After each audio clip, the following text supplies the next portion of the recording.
Chapter 93 began with Jin-Woo still staring at Goto Ryuji, sensing from his body language that Goto Ryuji was eager to fight. Jin-Woo didn't need a translation to understand. It was clear that Goto Ryuji wanted to test his skills. Although Jin-Woo wasn't sure about Goto Ryuji's intentions, he realized this was a good opportunity to see how strong he had become after the Demon Castle. Meanwhile, Goto Ryuji noticed that Jin-Woo was smiling while looking at him. He was surprised and thought, "He has the guts to smile in my presence." Hanekawa translated Jin-Woo's response, confirming that he was willing to fight, but only if Goto Ryuji used his full strength. Upon hearing this, Goto Ryuji's eyes flashed with surprise and anger. He muttered to himself, "Is he being serious right now?" Lim Taegyu watched in confusion, unsure of what was going on. Cha Hyein, also shocked, couldn't believe what she had just heard. Goto Ryuji, however, thought it seemed like an interesting challenge. With an S-rank healer in the team, he thought no one would suffer serious injuries. He then ordered the healer to prepare to help anyone who got hurt, including himself, as he pointed at Jin-Woo and said, "He will be needing your help in a few minutes." Dongwook, observing from a distance, asked Cha Hyein if Jin-Woo was the 10th S-rank hunter everyone had been talking about. He also wondered if Jin-Woo would really face Goto Ryuji in a match.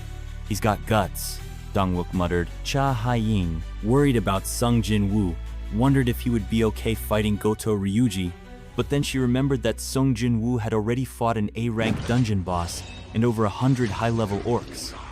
Meanwhile, Yunho asked her if she was okay being around these hunters. Cha Hyein replied that she couldn't constantly cover her nose, especially once they got to Jew Island. She then asked Yunho if he was acquainted with S-rank Jin-Woo. Yunho quickly confirmed it. Cha Hyein then asked why Yunho wasn't stopping Jin-Woo from fighting. Yunho explained that normally he would, considering the opponent was Goto Ryuji. Cha Hyein asked, "Then why?" Yunho replied, "For the same reason as you." Cha Hyein was surprised by his answer and looked at him. Yunho smiled and added, "Aren't you looking forward to the fight too, Miss Cha Hyein?" Cha Hyein was caught off guard by Yunho's words. While in Yunho's mind, he thought that if Jin-Woo was capable of leveling up, he might become even stronger. Meanwhile, Jin-Woo, ready to begin, said, "All right, let's get started." Before he could finish his sentence, Goto Ryuji's hand appeared before him, launching a strong, sharp attack that created an explosion. However, Jin-Woo dodged it with ease.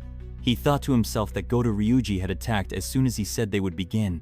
Goto Ryuji, on the other hand, looked at his hand, confused, wondering if he had missed his strike. Goto Ryuji thought to himself that if they were saying Jin-Woo was indeed a mage-type hunter, he wasn't buying it. His movements were too agile, and his footsteps were silent. "He might be fooling others, but not me," Goto Ryuji added. He was determined to strip away Jin-Woo's disguise and expose what he really was. Jin-Woo, sensing that Goto Ryuji was a different level of S-rank hunter, knew he could still dodge his attacks. Then, Goto Ryuji's attacks came one after another, but Jin-Woo easily dodged each one, smiling as he did so. Seeing Jin-Woo's smile only made Goto Ryuji more furious. Another Japanese hunter, Izawa, asked Kenzo Tanaka if it was time to stop them. But Kenzo Tanaka replied that it seemed like Goto Ryuji was taking the fight seriously. Limu commented on how terrifying their attacks were, noting that even his eyes could barely track their movements. Dongwook observed that despite facing one of Japan's strongest hunters, Jin-Woo was managing to avoid all of Goto Ryuji's attacks, which was an impressive feat in itself. In Cha Hyein mind, however, Jin-Woo wasn't just hanging in there. He was allowing Goto Ryuji to attack over and over. Choi Jung-in, seeing the match, commented that it looked like an exciting fight had unfolded while he was out for a smoke. As Goto Ryuji continued to attack, he wondered if Jin-Woo was just lucky, as he dodged all his attacks, or if there was something more to him. He realized that unless he went all out, he might not land a hit. Determined, Goto Ryuji decided to go all in and kill Jin-Woo. In that moment, Jin-Woo's system alerted him to an enemy nearby with murderous intent. Jin-Woo noticed a cut on his cheek as Goto Ryuji released another devastating strike. The impact sent shockwaves through the air. Goto Ryuji was taken aback when he found his hand suddenly caught by Sung Jin-Woo. Sung Jin-Woo thought to himself that if he kept playing around, he would end up with an urgent quest like Hangdong-suk or Kasek. Sung Jin-Woo then calmly told Goto Ryuji that if he had been a second late, he would have lost an eye. Goto Ryuji, stunned, couldn't understand how Sung Jin-Woo was so strong. Worse, he thought that Sung Jin-Woo could have grabbed his wrist, but he purposefully grabbed his hand instead. Enraged, Goto Ryuji demanded to know if Sung Jin-Woo was just toying with him. Sung Jin-Woo, unfazed, replied that he had no idea what Goto Ryuji was talking about, but he knew the fight would end once he held his wrist. He then asked, "You don't want to end things here, right?" The two locked eyes and both released powerful auras as if they were about to finish each other off. The hunters watching were taken aback by what they were witnessing as they nearly charged at each other. Yuno and Cha Haiyin intervened, stopping Sung Jin-Woo. On the other side, Hino held Goto Ryuji back.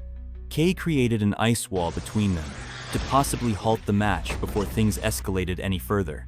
Yunho, now in control, told Sung Jin-Woo that the fight had gone too far and that Goto Ryuji was in charge of leading the Japanese in the coming days. Cha Haiyin added that no one would handle the consequences if something happened to Goto Ryuji. Yunho then instructed Hanakawa to call it a day, as the sparring session had gotten too heated. Hanakawa agreed. Once everything calmed down, Yunho asked Sung Jin-Woo if he had overstepped any boundaries. Sung Jin-Woo shook his head and smiled, reassuring him that it was fine. Dongwook, impressed, praised Sung Jin-Woo for his performance against the mighty Goto Ryuji, noting that he only had a cut on his cheek. He also mentioned that Sung Jin-Woo had a great build, and that his guild was full of mages but lacked fighters. Dongwook asked Sung Jin-Woo if he would consider joining them if he didn't have a guild of his own. From afar, Jong-in overheard and commented that Sung Jin-Woo was a mage-type hunter. Dongwook was seen in shock as he heard this. Sung Jin-Woo then reflected that he had gotten a bit too excited. He thought to himself that he had now had close encounters with figures like Chairman Go Gunhee, Choi Jong-in, Chae-hen Baek, Yunho, and now Goto Ryuji. Despite all of them being S ranks, Sung Jin-Woo knew that none of them had noticed his soldiers hiding in their shadows, not even Goto Ryuji. Suddenly, Sung Jin-Woo called out to Chairman Go Gunhee. He was asking him to participate in the Jew Island raid. Chairman Go Gunhee, taken aback, realized that Sung Jin-Woo had made his decision. The chapter ended with Hanakawa concerned, calling Goto Ryuji's name, as she saw the S-rank hunter clearly terrified and drenched in sweat after the match with Sung Jin-Woo.